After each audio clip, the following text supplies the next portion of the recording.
Miren, el temario es el siguiente. Para los 3 días, tenemos 3 días, 12 horas. El día de hoy es empezar con generalidades de la nómina, Ley Federal del Trabajo, la Ley del Impuesto sobre la Renta y la Ley del ISR. De hecho, la intención es que en esta primera parte de estas 4 horas veamos la parte general, los conceptos más importantes y empecemos a hacer un ejercicio para la determinación del impuesto sobre la renta, por lo menos en sueldos y salarios, un semanal, un quincenal, y vemos si nos da tiempo, vemos algo de finiquitos, si no, de todas maneras, en la siguiente sesión lo vamos viendo. En la número 2 tenemos preparado el cálculo del salario base de cotización, las cuotas obrero-patronales en el IMSS, las cuotas Infonavit y algunas contribuciones locales como el impuesto sobre nóminas, ¿no? El impuesto sobre erogaciones.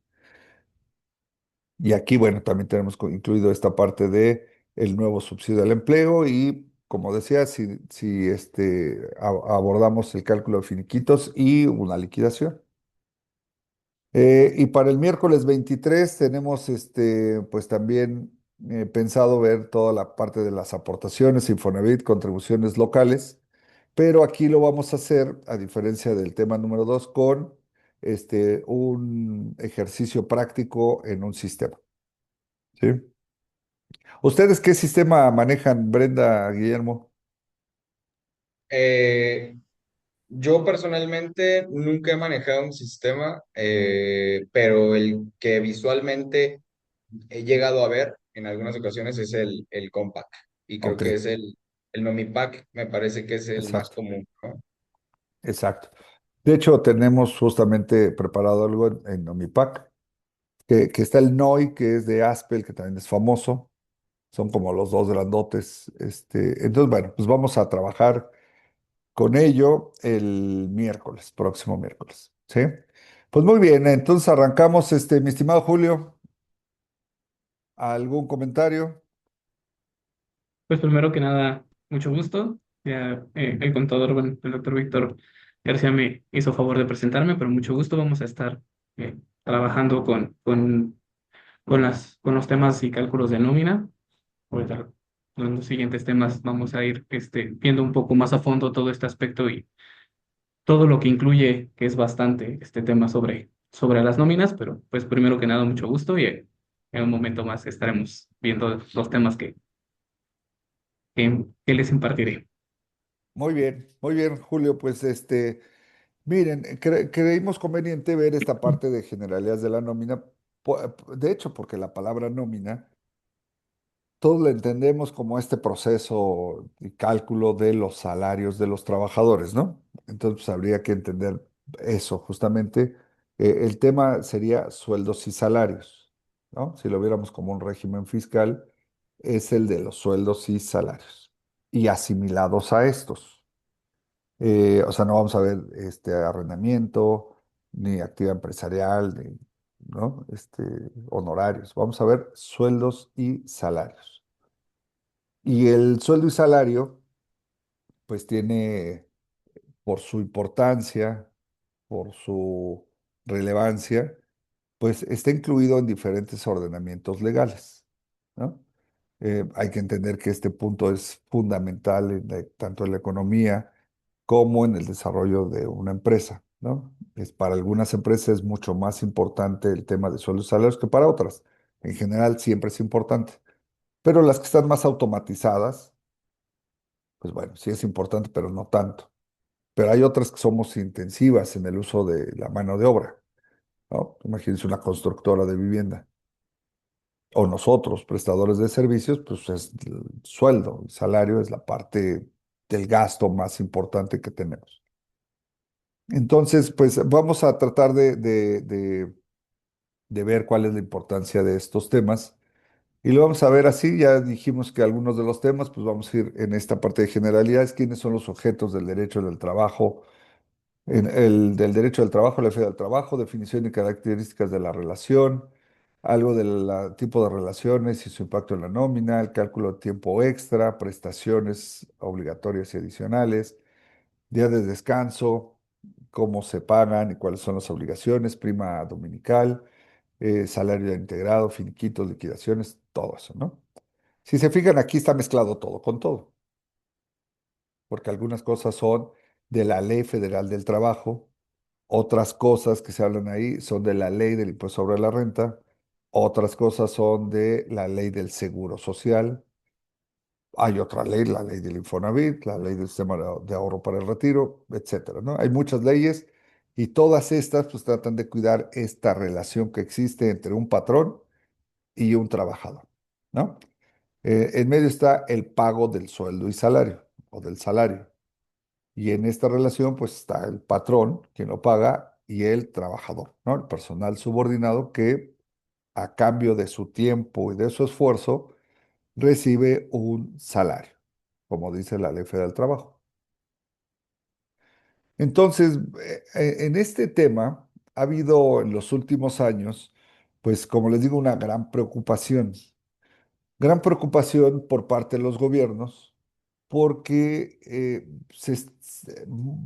por mucho tiempo se ha tratado de desvirtuar la relación que existe entre el patrón y el trabajador, por una razón. Todas las leyes protegen el salario y protegen al trabajador. Y esto obliga a que el patrón asuma ciertas responsabilidades y obligaciones. Entonces, para muchas empresas, la carga de las obligaciones como patrón les parecen excesivas y han hecho, pues de diferentes maneras, pues tratar de evitar que se tipifique como una relación de patrón-trabajador su relación de trabajo, ¿no?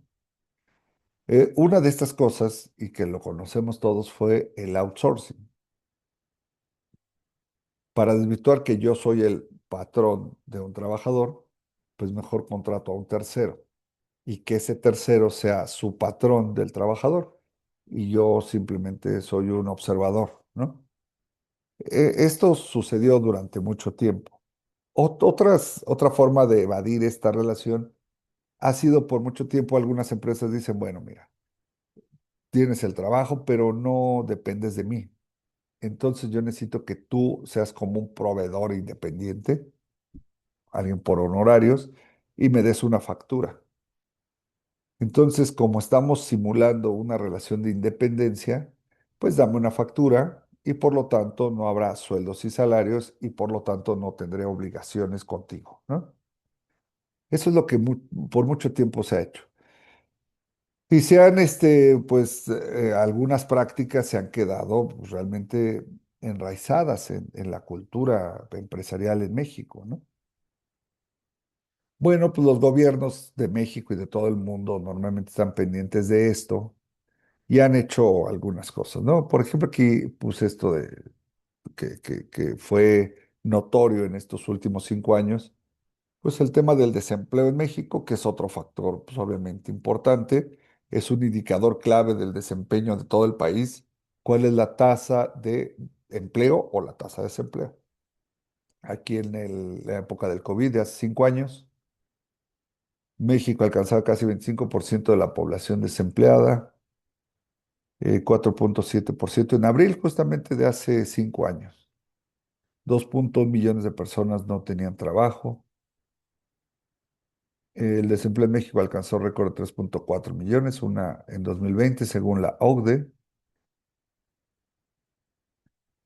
Y justamente en esos años, eh, el gobierno mexicano empezó con la reforma a la Ley Federal del Trabajo que prohíbe el outsourcing, ¿no? O sea, teníamos un problema de desempleo, pero aparte los que estaban contratados estaban por esquemas de estos que simulaban otro tipo de relación como estos que les acabo de comentar. Entonces también en esos años, justamente en 2020, estábamos en plena pandemia, pero el gobierno inició esta lucha por desaparecer la terciarización laboral y que el patrón se haga cargo directamente de los beneficios de sus trabajadores. O sea, aquí, por ejemplo, esta nota que es de abril 16 del 2020, o sea, en plena pandemia, la CDMX tiene en la mira empresas de outsourcing que despidieron hasta 1,900 empleados, ¿no? Pues los gobiernos se enojan, o un desempleado es un problema para el gobierno, ¿no? Entonces los quiere tener a todos trabajando. La responsabilidad y el costo pues depende del patrón y no del gobierno. Aquí otra nota, inicia cacería contra empresas que subcontratan de forma ilegal. Y fíjense aquí el subencabezado.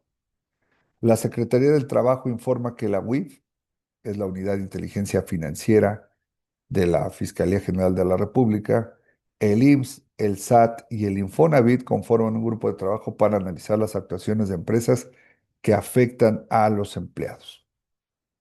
Si el gobierno, en estos casos, normalmente sí trabaja de manera coordinada para defender los derechos de los trabajadores.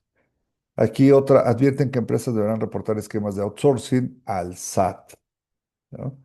Y derivado de esto surgió una modificación en la ley en el 2021 que ustedes conocen y que hoy en día nos tiene con una obligación adicional, que es el REPSE, donde hay que incluso mandar declaraciones, ¿no? Por el REPSE, ahorita vamos a verlo, que es justamente el registro de proveedores especializados. Entonces la ley dijo, bueno, pues sí, sí puedes hacer outsourcing, claro que sí puedes, siempre y cuando sean servicios especializados que tú no puedas trabajar. Entonces, que no son parte de tu actividad principal, pues los puedes subcontratar. Pero al que subcontrates deberá estar registrado en un padrón nacional para exigirle que él cumpla con todos los beneficios para sus trabajadores, ¿no? Entonces, en eso estamos. Y de hecho, ustedes que son contadores, no sé si ya les llegó, pero en estos últimos días hemos notado que están llegando comunicados del SAT diciéndole a las empresas que las deducciones que están presentando en la declaración anual eh, son o estarán sujetas a revisión porque han detectado que algunos proveedores que dieron esas facturas de gastos no están cumpliendo con su registro ante la Secretaría del Trabajo, el REPSE. Y dice el SAT, y por lo tanto, esos gastos que tú estás deduciendo no lo son. Así es que quítalos de ahí como no deducibles y me pagas el impuesto. ¿Sí? Eso está sucediendo. Nosotros por lo menos ya tenemos dos casos de avisos en las últimas semanas en ese sentido. Entonces, no solamente es a nuestra propia empresa, sino con los proveedores. Tengo responsabilidad de ver que el proveedor que puso un trabajador a mis órdenes, pero no es mi trabajador, es de él, pues ese proveedor esté cumpliendo también con todas sus obligaciones, ¿no? Y yo soy como corresponsable. Entonces, vamos a verlo más adelante, este tema. Julio también tiene preparado este tema del REPSE, ¿sí? ¿Ustedes tienen Guillermo, Brenda? Hola, buenas tardes. Buenas tardes. Tengo entendido que nosotros no presentamos el REPSE, si mal no me equivoco, Guillermo. ¿Y sus proveedores? Nosotros Eh, no manejamos Repse y los proveedores de servicios no son contratados como por servicios especializados ni nada de eso. Ok. Sin embargo, aquí yo creo que valdría la pena igual de su apoyo en cómo caeríamos en ese servicio especializado o cómo me podrían a mí decir, porque también nos llegó creo que es como una invitación o es una carta aviso o algo así Ajá. que sí nos llegó a las tres empresas del grupo que forma Imporagri, sí nos llegó, nada más ¿qué podría ser como servicio especializado o qué podría ser que me lo cataloguen como un outsourcing, por ejemplo?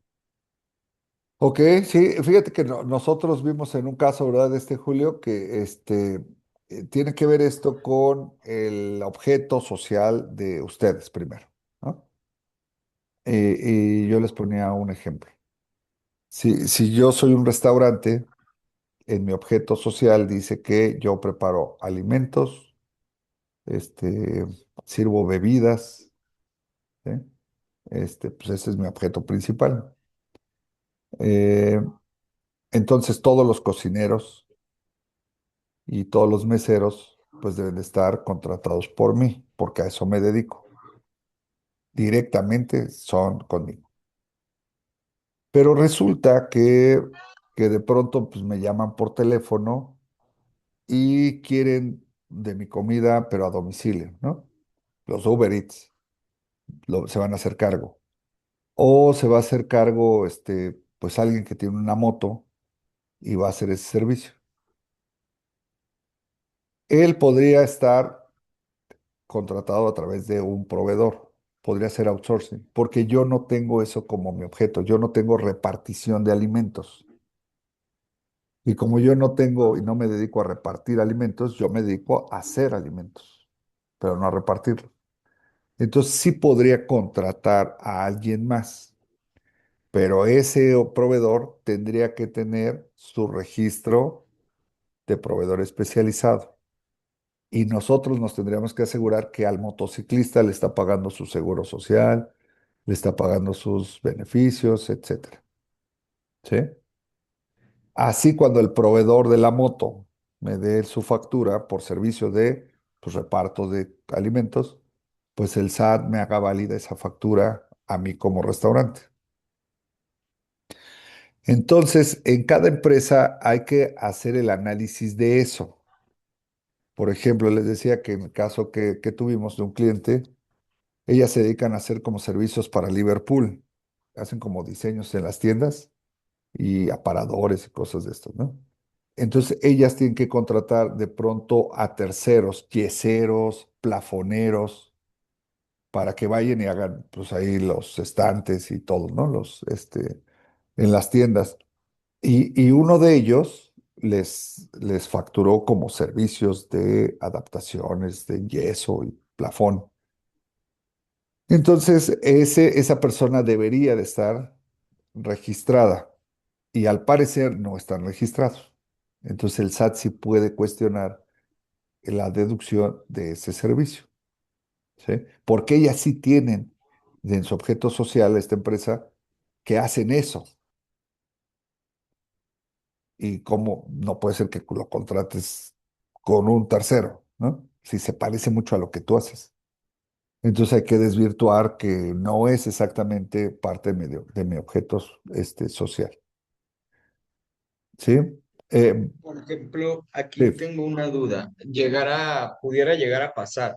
Por ejemplo, hasta ahorita los ejemplos que nos ha comentado han sido de empresas que contratan a otras empresas, pero podría ser empresas que contratan a personas físicas. Por ejemplo, si sí, yo sí, sí. contratara, también aplica el REPSE igualmente. Sí, También las bueno, personas físicas deben de estar dentro del REPSE. no, no necesariamente. Por ejemplo, si contratas a un médico porque pues, quieres hacerles un antidoping a todos los trabajadores, pues no, el médico no necesariamente es un proveedor sí es un proveedor de servicios especializados, pero él es un independiente, ¿no? Está comprobado que es un independiente, tiene otros ingresos y no necesariamente tiene que estar registrado. Nosotros, un contador que vaya a hacer unas declaraciones, entonces la ley ahí exime a estos profesionistas en hacerlo, ¿no? Si contratas un herrero, te va a hacer ahí algún trabajo de herrería. Sí, mientras tú no tengas que haces trabajos de herrería, entonces puede ser contratado sin que tenga que tener el REPS, ¿sí? Y este tema lo vamos a ver ahorita más adelante también. Brenda, Sí, yo tenía una duda de que cómo puedo revisar si mi proveedor está cumpliendo con el REPSE o no. sí, ahí pues lo que les recomendamos es que el mismo proveedor, pues te muestre su constancia de que ya está inscrito y que está vigente, ¿no? El proveedor tiene que cumplir con hacer sus declaraciones. Entonces, yo le Cada, puedo solicitar esa declaración. sí, la declaración o su constancia de registro Ok. ante el REPSE y a los que vean, primero tiene que suceder algo, ¿no? Que haya un personal, fíjense, y tal vez en esto se relaciona con lo que preguntabas, Guillermo. esa persona tiene que estar a disposición de ustedes. O sea, hay personas que hacen trabajo dentro de la empresa, ¿no? Este, entonces, ese es el punto ahí fundamental, que haya personas que estén trabajando con ustedes y ustedes les den alguna instrucción, pero por alguna razón no son sus trabajadores, son de otro. Pues hay que Por demostrar que ejemplo, ese otro se dedica a eso, ¿no? Sí, como por ejemplo nosotros pues tenemos una planta de producción de maíz, entonces hay maquinaria la cual necesita de repente mantenimiento. Entonces cuando viene un externo a hacer algún mantenimiento a alguna maquinaria, ahí yo tengo que como que una alerta sí, para claro. solicitar. Ok. Por ejemplo, a otro de nuestros clientes, él instala cámaras de seguridad y él a su vez tiene un cliente que es una llantera. Fue a la llantera, él instala y le da mantenimiento a todas las cámaras de seguridad regularmente. Y la llantera le dijo, oye, pues yo necesito que te des de alta en el REPSE. Entonces, pues este señor les dijo, oigan, pero pues yo ni siquiera le estoy poniendo a personal a sus órdenes, o sea, yo voy, hago el servicio. Y la empresa llantera le dijo, bueno, pero estás dentro de mis instalaciones y al final de cuentas, pues yo te digo cuáles reparar o te doy alguna instrucción de moverlas o reprogramarlas. Entonces, pues obviamente él, para no perder su cliente, pues se dio de alta en el REPSE y presenta sus declaraciones, ¿no? De hecho, por ejemplo, en la declaración del REPSE, Julio, tú me dejarás mentir ahí, tú conoces si las has hecho, pues hay una relación de cuáles son las personas que yo tengo asignadas a ciertos contratos con ciertos clientes. O sea, tendría que Sí, identificar a Juanito, a Pedro y a Iván, están con este proveedor trabajando y estuvieron 5 días, ¿no? Entonces nos piden ese tipo de detalle. exactamente. De hecho, bueno, se tienen que presentar, bueno, dentro de esas declaraciones del REPSE, se tienen que presentar tres apartados. Un apartado es información de la empresa, toda la información fiscal. Otro apartado es la información de los trabajadores que estuvieron prestando servicios especializados o en obras especializadas. Y el último concepto es el apartado de los proveedores, a quién se les brindó el servicio. Incluso también se tiene que poner información fiscal de los clientes a los que se les brindó un servicio, y obviamente pues los trabajadores que se registren pues deben de estar dados de alta, porque cualquier inconsistencia pues automáticamente va a saltar en la bueno, en la plataforma de las diferentes instituciones. Si yo registro un trabajador que no tengo dado de alta, pues inmediatamente va a generar conflicto. Ahí están los cruces, ¿no? De información. Vamos Por a verlo más ejemplo, adelante. Sí, ah, adelante. una vez nos tocó una situación, pues ahora sí que lo contrario. Vaya, una parte del personal de nuestro equipo fue a hacer unos trabajos a otra empresa, pero ahí solicitaron lo que era el SUA nada más. Ahí tuvieron ellos que habernos solicitado el REPSE o con el SUA es suficiente. Sí, el SUA a lo mejor es nada más por temas también de seguridad, de que si alguien entra a la planta y se vaya a resbalar y se cae y no, Algún resulta que accidente. Ujú. no tiene seguro social, nos haríamos responsables, ¿no?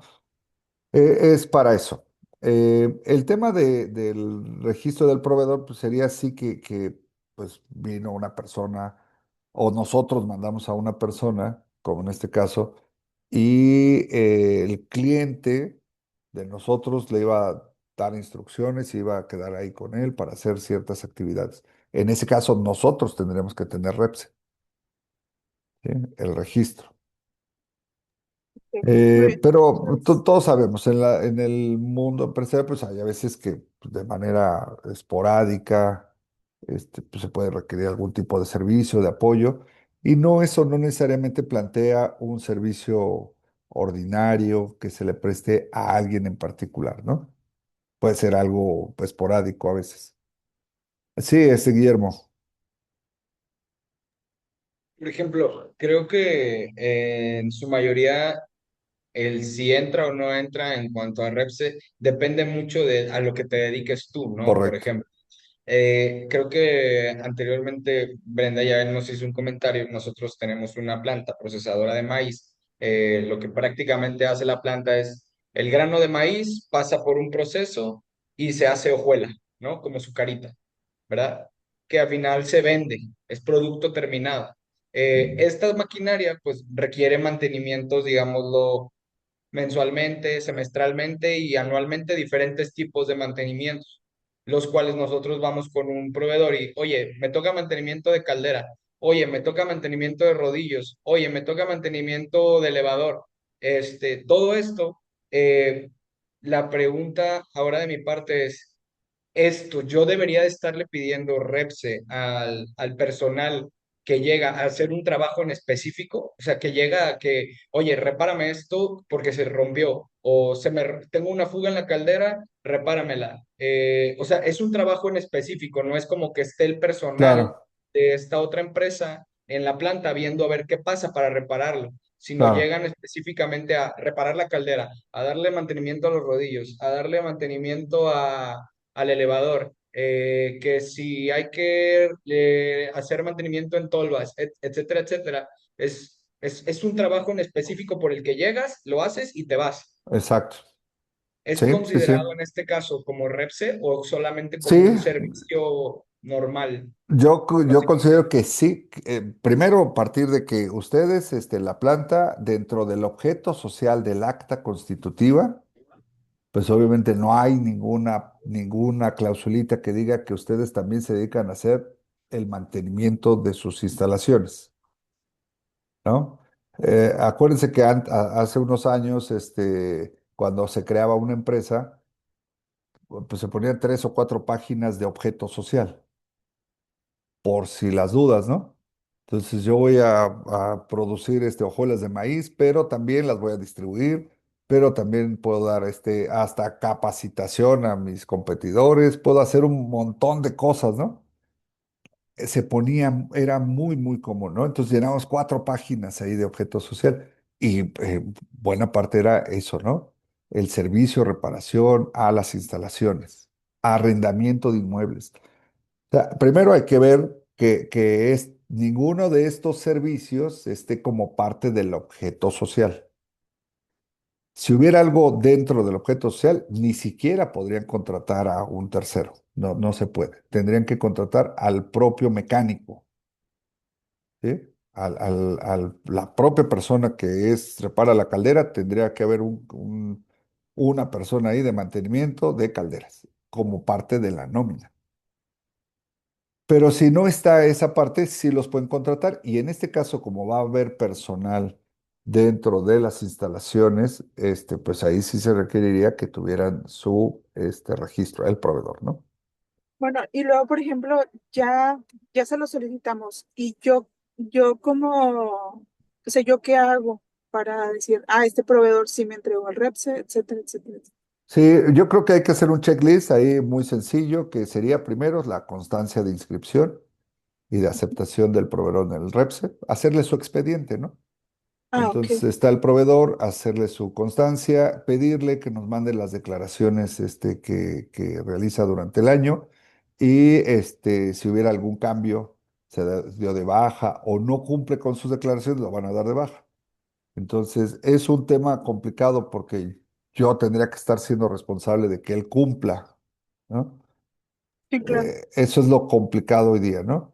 Y bueno, pues algunos lo resuelven pues exigiéndoles a los proveedores. Por ejemplo, que les decía de Liverpool, Liverpool pone una página de internet y le obliga a todos sus proveedores a subir mensualmente los recibos de nómina timbrados, el pago del seguro social, el SUA, el pago del ISR, porque quiere ver que estemos pagando el ISR retenido, ¿no?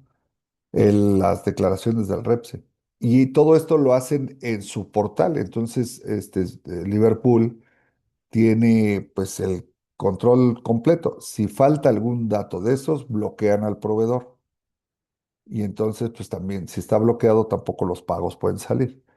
Entonces, todos los proveedores de esta empresa, pues para no verse perjudicados, pues cumplen con el envío de información mensual, ¿no? Por Los ahí, Julio, obligas, ¿no? O sea, los que obliga, sí, de hecho sí sí, tenemos un proveedor que es mensual el de la caldera, pues ellos van mes con mes. Entonces Sí, ahí entonces, antes de venir, envían. claro. Sí, oblígalo ahí con un checklist. Ahorita Julio incluso nos puede mostrar Sí, sí, algo similar, Julio, como el checklist que tiene Liverpool y lo vemos, ¿no? Ahorita que Sí, veamos el claro, tema en específico. claro. Muy bien. Bueno, pues estos asuntos, y comenté este tema porque si se fijan, de una pequeña cosa en el tema de sueldos y salarios pueden surgir pues otras actividades que hacer, ¿no? Como esta que estamos diciendo. Entonces, pues es un tema que está muy cuidado, es un asunto de principal importancia para el país, para la economía. Tenemos instituciones grandototas que también son importantes en el país, como el Seguro Social o el sistema de salud en general. En el caso de sueldos y salarios y los trabajadores, pues hay diferentes conceptos también para ir precisándolo. Ya dijimos que hay una relación patrón-trabajador. Dice la Ley Federal del Trabajo que es un servicio remunerado, personal, y aquí es una palabra muy importante, subordinado. Subordinado a las instrucciones y a las reglas del patrón. El trabajador da su servicio, su tiempo, su esfuerzo, pero se subordina a las instrucciones del patrón, ¿no? Esta pequeña relación, muy importante, pues ustedes lo saben, aquí y en todo el mundo, pues es fundamental para todos, ¿no? Este pago de este servicio se llama salarios, ¿no? Está en la Ley Federal del Trabajo. De hecho, también para efectos de la ley del ISR, que es otra ley, esta ley, como ustedes saben, pues donde hay dinero, donde hay utilidades, donde hay un patrimonio, donde hay renta, pues ahí está presente esta ley para cobrarle al que genere un rendimiento. Entonces, en este caso y en esta relación, hay dos vías. El patrón tiene un gasto por el pago del salario, pero el trabajador tiene un ingreso, el cual, pues la ley del ISR inmediatamente, pues se hace presente para cobrar el impuesto, ¿no? La ley del ISR dice que también se pueden asimilar a los salarios algunos otros conceptos que no tienen esta relación de que sea personal y subordinada. No hay esta relación, pero para efectos de la ley del ISR pueden asimilarse a los salarios. Y esto lo han escuchado perfectamente ustedes, los famosos asimilados a salarios, ¿no? Dice la ley del ISR que se pueden asimilar a salarios. No quiere decir que sean salarios, porque si no, pues serían salarios. Se parecen a salarios para efectos de el cálculo del impuesto. Algunas relaciones, por ejemplo, los ingresos por servicios independientes, honorarios. ¿Qué es esto? El médico que contratamos y que les platiqué hace rato para hacer un antidoping a todos los trabajadores, pues él tiene su consultorio, trabaja en el Hospital Ángeles, por ahí él da consultas, él se dedica y vive de eso, ¿no? Pero nosotros lo contratamos para que venga un día al mes a hacer eso. El médico podría optar, y eso lo saben bien ustedes, que son contadores, podría optar por decirle a la empresa que le pague por un asimilado. En lugar de que él dé el recibo de honorarios, le puede decir, ¿sabes qué? Opto, es mi derecho, según la ley del ISR, de que me pagues por asimilados a salarios. Entonces, en la nómina, pues tendremos que darlo de alta, tendremos que ponerle ahí su clasificación de que es un asimilado a salario, no le vamos a pagar seguro social, ni Infonavit, ni nada, porque es un asimilado, pero el cálculo del ISR se lo vamos a hacer como si fuera salario. ¿Sí? ¿Estamos bien? Lo mismo pasa con los honorarios a miembros del Consejo de Administración. Los dueños, pues pueden ser dos dueños, pero el Consejo de Administración pueden ser seis personas, o un presidente, un vocal, un tesorero, el comisario de la sociedad. Estas personas cuando se reúnen para ver algún asunto importante, para aprobar los estados financieros anuales o alguna junta del Consejo de Administración de la empresa, pues algunos de esos cobran, ¿no? Yo soy el comisario, por ejemplo, de algunas empresas, me invitan a ser el comisario, y luego pues me citan 2 o 3 veces al año para ir a revisar unas actas, no sé, pues yo por esa visita les cobro. Puedo generarles un recibo de honorarios o igual que el doctor, pedirles que me paguen como asimilado a salario, ¿sí? Entonces aquí está otra relación. La del trabajador pues es un trabajador personal subordinado. La del médico, él es un trabajador independiente. La del socio, que es miembro del consejo de administración, pues ni siquiera, es más, ni trabajo, nada más voy a las juntas de la empresa, ¿no? Nada más voy a eso me dedico. Voy, hablo dos, voto y ya, y por eso me pagan. Bueno, no soy su trabajador, no soy profesionista independiente, pero me pagan algo. Y otro, por ejemplo, de los más comunes son los comisionistas. Yo le voy a pagar una comisión a aquel que me traiga 2 clientes, ¿sí? No es mi trabajador, no es un profesionista, puede ser cualquier persona que conoce a otras personas y le digo, oye, pues por ahí si te cae un cliente, pues me lo mandas y te pago una comisión. Bueno, esa comisión, y él dice, oye, yo no, ni siquiera estoy registrado por honorarios en el SAT. ¿Cómo le hacemos? Pues le pago como un asimilado a salario. ¿Sí? Sí, sí se entiende este concepto de los asimilados a salarios. El más Sí, común, muchas gracias, Brenda, el más común de todos es el que usamos en las SC, las sociedades civiles, donde normalmente tenemos 2 tipos de socios, el socio de dinero, el socio de capital, y el socio industrial o socio de esfuerzo. Este socio de esfuerzo no puso dinero para constituir la sociedad, pero es parte de la sociedad porque puso su trabajo. Lo que quede en una sociedad no se llama utilidad, en una sociedad civil, se llama remanente. Lo que se distribuye a los miembros, los socios, no se llaman dividendos, se llaman remanentes o anticipos de remanentes. Este pago que se hace en los socios, que en una sociedad mercantil sería un dividendo y estaría grabado con el 52%, como ustedes lo saben, en las sociedades civiles nos repartimos esta utilidad que se llama remanente y solamente pagamos pues como si fuera salarios, del 0 y hasta el 35%, depende de cuánto hayamos sacado. Entonces, estos anticipos de remanentes se declaran y se manejan en asimilados a salarios. ¿Sí? ¿Estamos bien? Entonces, el tema pues es amplio porque uno es sueldos y salarios con seguro social, con Infonavit, con todo eso, y está el otro tema, ¿eh? Siempre está ahí pegadito con el de asimilados a salarios. De hecho, en la declaración anual del ISR, pues vienen todos timbrados y luego separa cuáles son salarios y cuáles son asimilados. Adelante, Guillermo.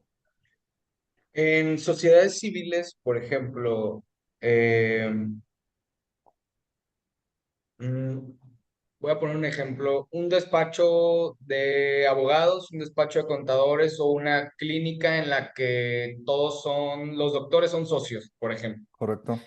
Sociedad civil, clínica, conga, como le quiera poner.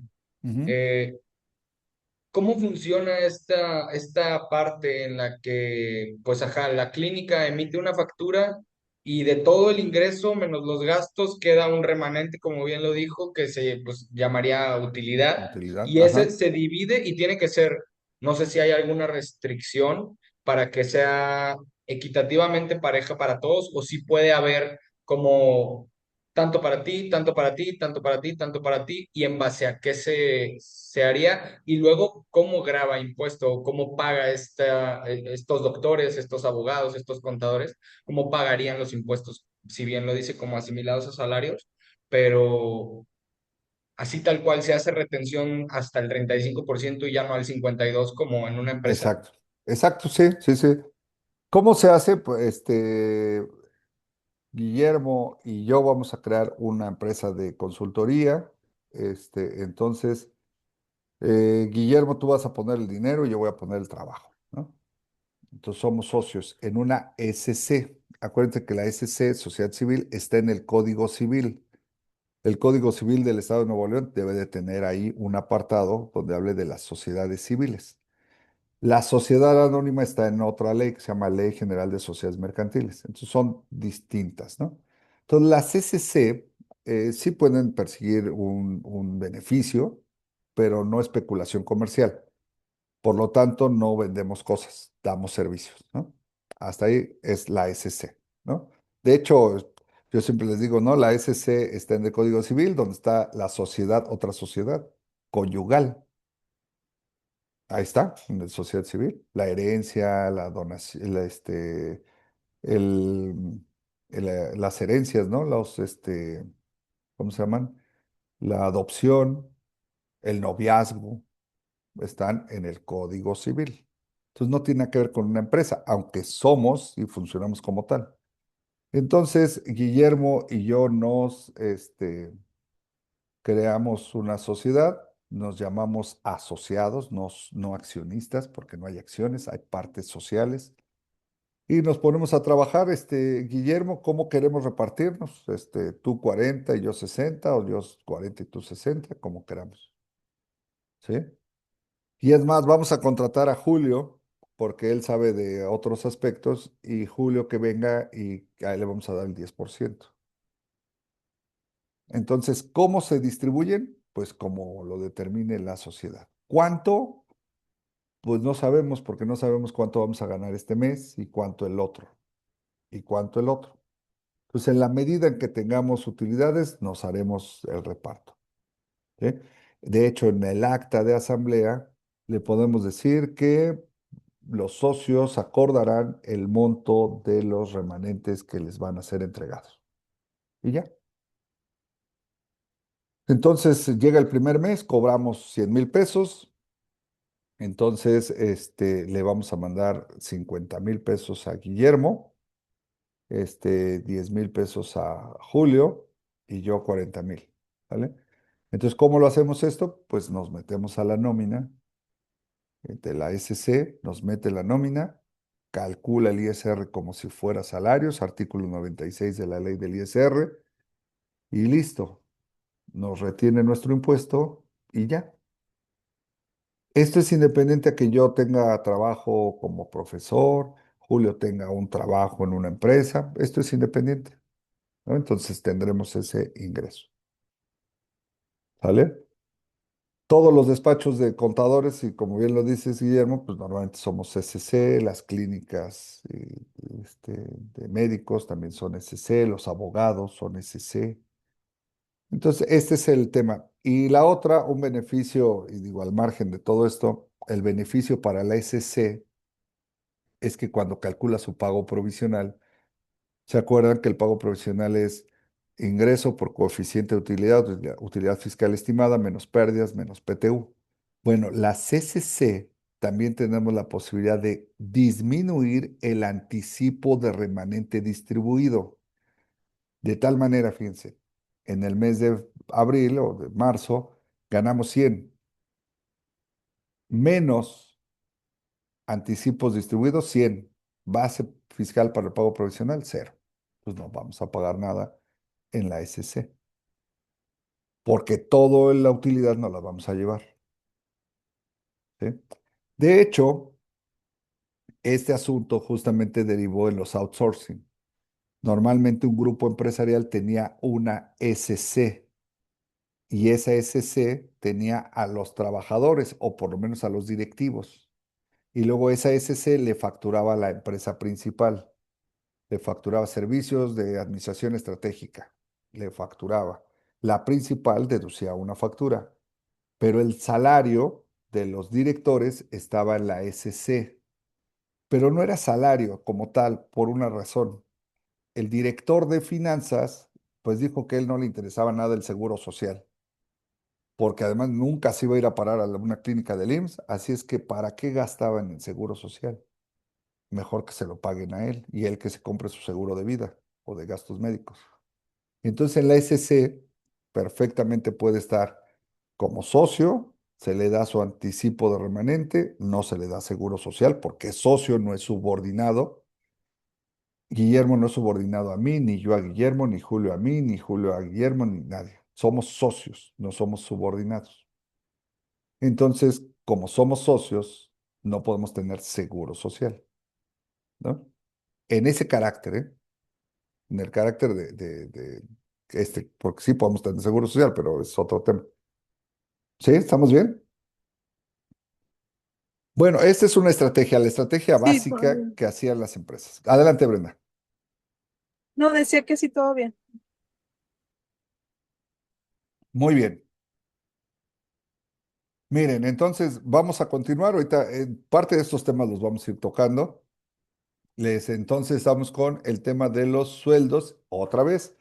Hace un rato mencioné algo del REPSE y había cosas ahí que revisar. Ahorita comento algo de los asimilados y hay cosas que revisar.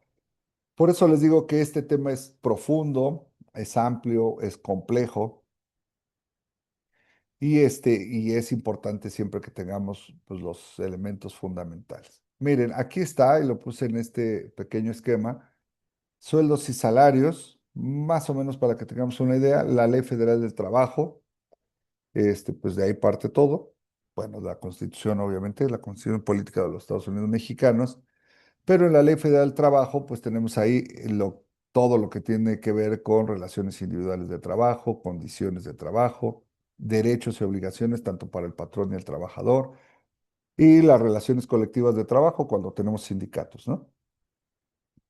Entonces, pues todo lo que queramos ver desde el punto de vista del soporte laboral, legal laboral, pues está en la Ley Federal del Trabajo, ¿no?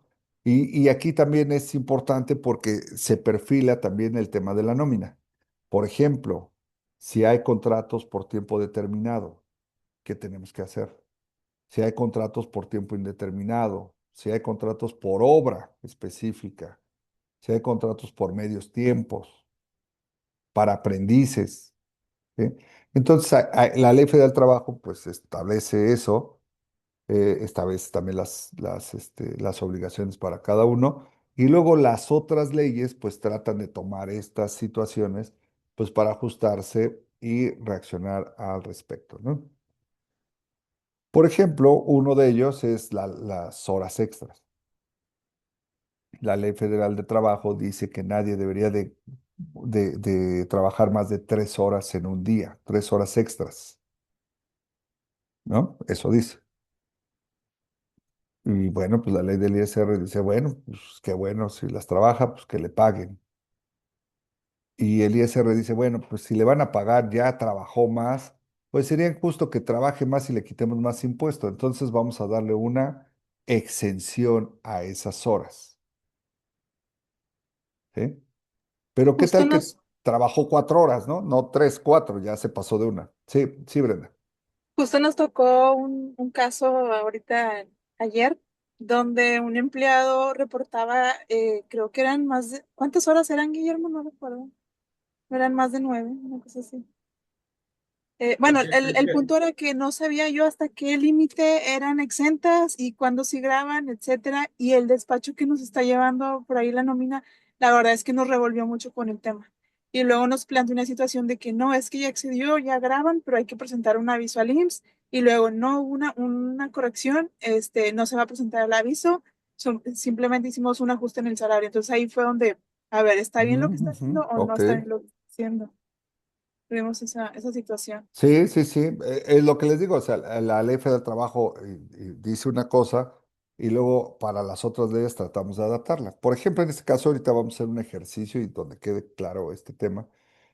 Dice la Ley Federal del Trabajo, nadie podrá trabajar más de 3 horas, ¿no? En un día. Y eso es pues para pues, preservar la salud del trabajador. Y no puede ser que haya más de 3 días en la semana que haya horas extras. Y eso también, porque puedo hacer que el trabajador esté 3 horas diarias durante toda la semana. Entonces, pues ya trabajó más de 20 horas, ¿no? Adicionales. Entonces la ley dice, no, que sean 3 horas adicionales, pero no más de 3 días. Esto es así como dice. Pero hay quien lo puede interpretar de, pues 3 por 3, 9. 9 horas son las permitidas. Y no necesariamente es así. No necesariamente. Si hoy trabajé 3, ya está un día con horas extras. Mañana trabajo 1 hora extra, una nada más, pero ya está el segundo día que trabajé horas extras. El miércoles trabajé otra hora extra, ahí ya están los 3 días con horas extras. Entonces, horas extras de las permitidas por la ley fueron 3 de hoy, una de mañana y una del siguiente día. O sea, fueron 5 nada más, no 9, ¿sí? Pero porque se cumplió la otra regla, la de que no sean más de 3 días. Si el cuarto día vuelvo a trabajar una hora extra, pues esa estaría prohibida. Bueno, dice la Ley Federal del Trabajo, que son 3 horas diarias y no más de 3 días.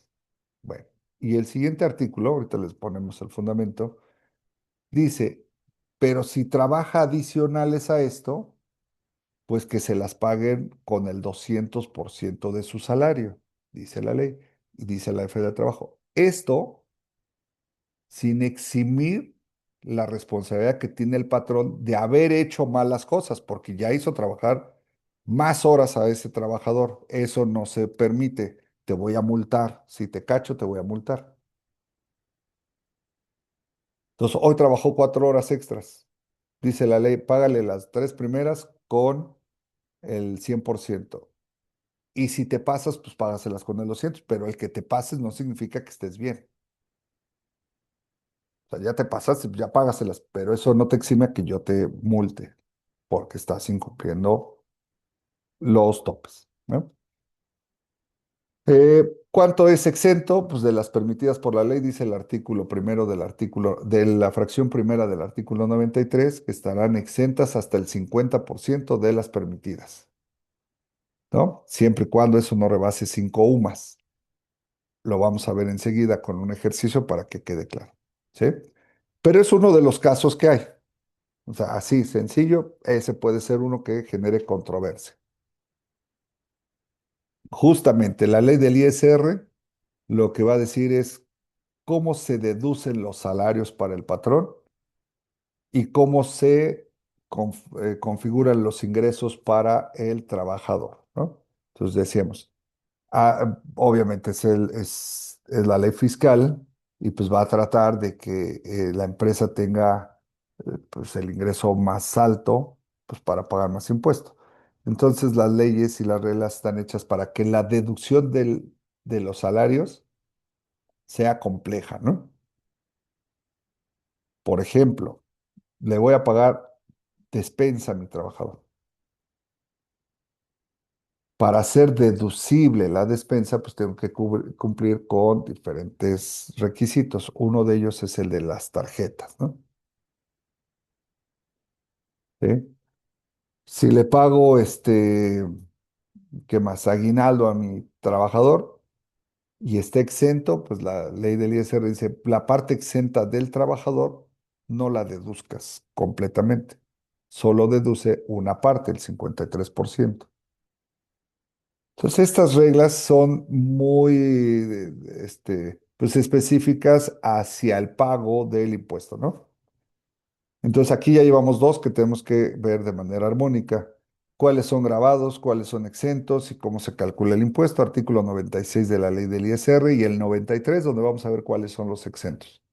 Luego está la ley del Seguro Social. Y la ley del Seguro Social, el artículo 12 de esta ley dice que todos los trabajadores subordinados deberán estar inscritos en el Seguro Social y los debe de inscribir el patrón, ¿sí? Entonces, bueno, pues ahí hay otra ley que mandata que si se cumple esta relación de personal subordinado, tengo que registrarlos ante el Seguro Social. Y el Seguro Social, y también lo vamos a ver más adelante, pues es como un seguro privado que tiene diferentes ramos o diferentes seguros. El seguro de maternidad, el seguro de riesgo de trabajo, el seguro de cesantía en edad avanzada y vejez, etcétera, ¿no? Tiene diferentes seguros.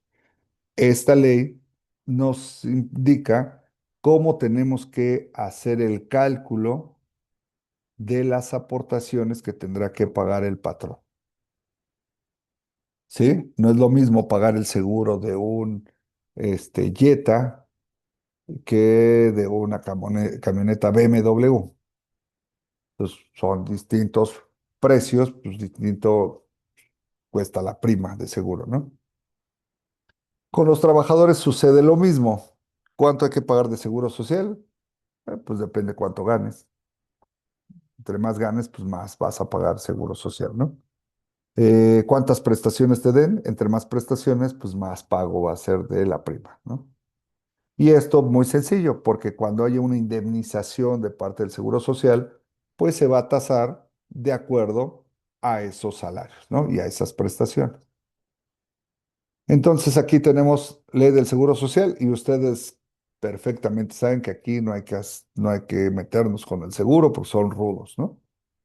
Son rudos para cobrar, para multar, para vigilar. Aquí sí hay que irse derechitos.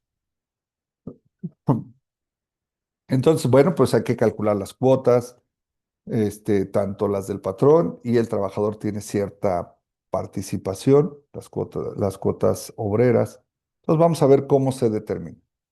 Ley del Infonavit, pues también aquí tenemos una obligación para el patrón, que una vez que tiene registrado a un trabajador, pues hay que pagar el 5% para este fondo de la vivienda.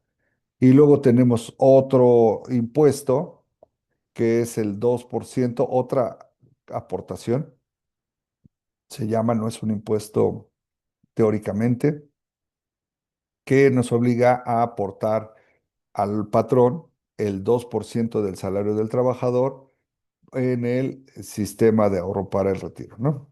Tanto el ahorro para el retiro como el fondo de la vivienda están en la cuenta individual del trabajador en su Afore, ¿sí? Y bueno, y la parte de cesantía en edad avanzada y vejez que tiene el Seguro Social. Esos tres conceptos pues le van a dar la pensión a su trabajador cuando llegue el momento.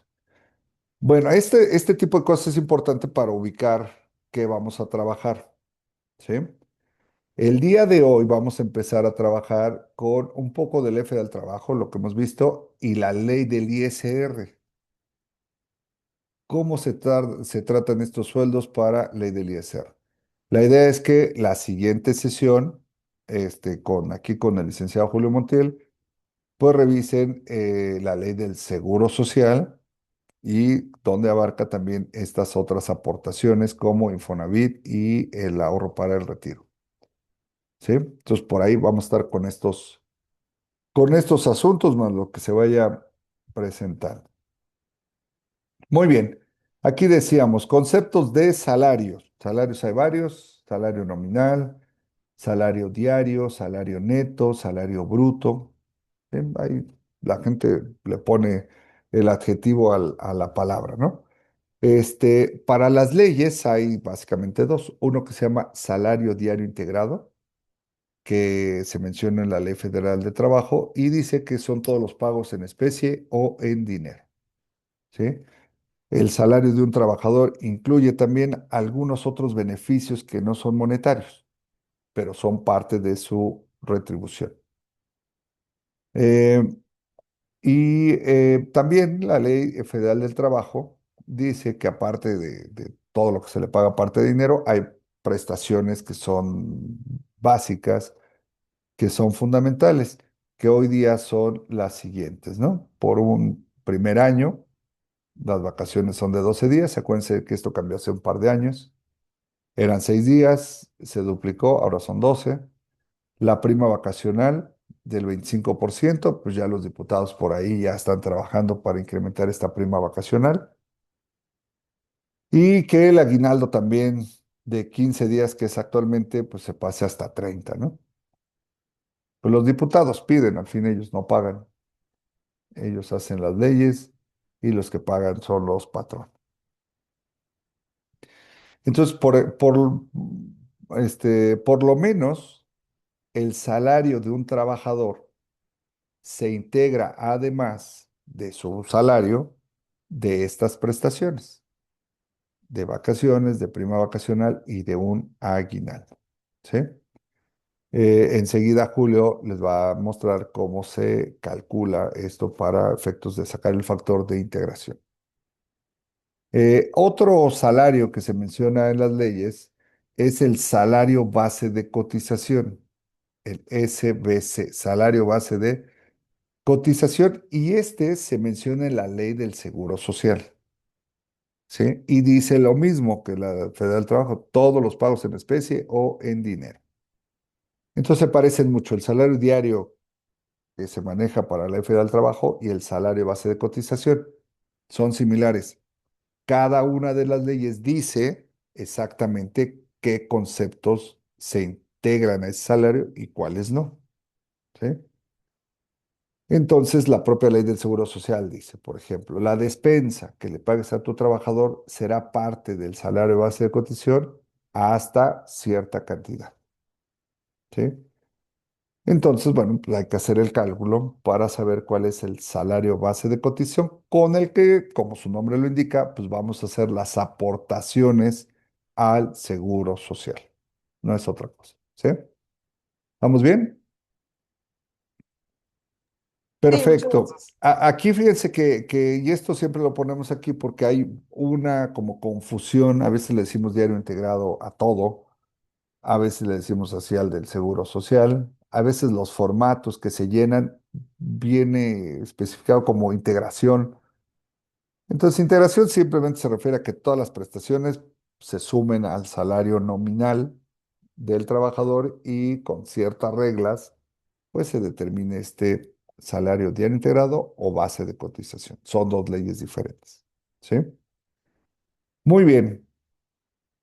El factor de integración, por ejemplo, si yo a un salario le sumara 12 días de vacaciones, el 25% de esos 12 días y 15 días de aguinaldo, pues me va a dar en lo que en lugar de ganar un peso, el trabajador gana 1.0493 pesos. Gana un poquito más del peso, porque el peso pues es por su salario, pero el 0.0493 son esos 4 centavitos que está ganando por las prestaciones de ley. Entre más prestaciones tenga, pues el factor pues, será mayor. ¿Sí? Un Vamos, ejemplo, tenemos unos ejercicios, ¿eh? Sí, adelante, Brenda. si yo voy a dar de alta a un trabajador con un salario de 300 pesos, o sea, bueno, ese va a ser su salario, para darlo de alta yo ante el IMSS es los 300 por el 1.0493 por el factor, Correcto, que me da Correcto. un total de 314.79. correcto. ¿Y ese ya se vuelve su salario base de cotización o eso es otro tema punto y aparte? Sí, ese es el salario base de cotización, si es que tienes Ok. estas prestaciones nada más. Sí, sí, claro. Con esas prestaciones, ese será su salario base de cotización y pues con eso se hará el cálculo de las cuotas de los diferentes seguros, enfermedad y maternidad, y todos los que aporta el trabajador y el patrón. Y qué bueno que lo mencionas, lo vamos a también a comentar más adelante. Este factor cambiaría el próximo año, cuando el trabajador cumpla 2 años, o sí, cuando cumpla su primer año de trabajo, pues ya va a empezar a ser acreedor a 14 días de vacaciones. Entonces, el factor va también dependiendo de la antigüedad del empleado, Claro, ¿verdad? Porque claro, si tiene 5 años, bueno, entonces pues sus vacaciones no son las mismas. exacto. Ok, Entonces hay ya. que calcularle. Entonces, un trabajador que tiene 1 año y uno que tiene 5, si ganan lo mismo, salario nominal, ¿Ah? su salario base de cotización va a ser diferente justamente por las vacaciones, ¿no? Y por poner un ejemplo, entonces el que tiene más antigüedad me va a costar más Claro. como patrón. Ok. Sí, sí, sí, sí, te va a costar más. Y bueno, si hay otras prestaciones, a lo mejor diferenciadas en algún momento, pues también hay que hacerlo por cada uno, ¿no? Muy bien. Y justamente esto que estábamos diciendo, los costos de la nómina, pues normalmente pues el costo de la nómina todo cae en el patrón, la mayor parte. El patrón tiene que pagar el salario, las prestaciones que acabamos de mencionar. Los diputados, pues yo no sé por qué le pusieron 12 días por año, le hubieran puesto 20 días por año, ¿no? A las vacaciones o 30. Cuando somos trabajadores, pues qué bueno, nos beneficia. Pero cuando somos patrones, pues no se ve tan buena la situación. porque hay que pagar, ¿no? Todos esos días de ausencia de los trabajadores cuestan. Pero los diputados, pues, quieren quedar bien con sus electores y pues, seguramente, y en los próximos meses veremos que está la discusión para incrementar el salario mínimo, para reducir la jornada de trabajo, ya lo han escuchado, ¿no? Por ahí Movimiento Ciudadano, Sí, sí, lo he pues, escuchado. que está allá justamente en Nuevo León con ustedes, Movimiento Ciudadano, pues ha manifestado que se bajen de las 48 a 40 horas. Bueno, no está mal, digo, todos los que percibimos un salario de alguna u otra manera, pues está bien, pero de algún lado tiene que salir el dinero. Prestaciones de ley le cuestan al patrón, prestaciones adicionales también puede dar, el seguro social, el Infonavit, el 2% del retiro, el impuesto sobre nómina también, y todo esto que paga el trabajador, una parte es deducible y otra no. Es deducible lo que sea grabado para el trabajador y es no deducible lo que sea exento para el trabajador, ¿no? Los porcentajes que ya habíamos comentado del 53 y 47%. El trabajador, por su parte, ¿qué le cuesta cuando recibe un salario? Pues el ISR por su rendimiento, por su ganancia, y una partecita pequeña del seguro social. Entonces aquí el seguro social lo paga el patrón, lo paga el trabajador y otra parte el Estado, ¿no? Entonces ahí está. La mayor carga es obviamente pues, para el patrón, ¿no? ¿Sí?